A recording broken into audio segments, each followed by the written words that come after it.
Alright, let's finally put the fiberglass body back on to see what it looks like with the new engine. Wow!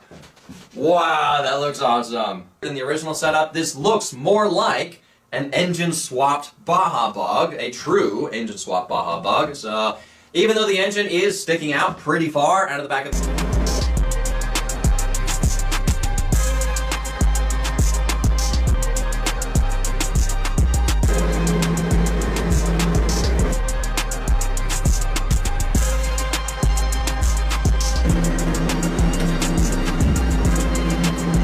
Ah, that's hot. That's hot. What's that?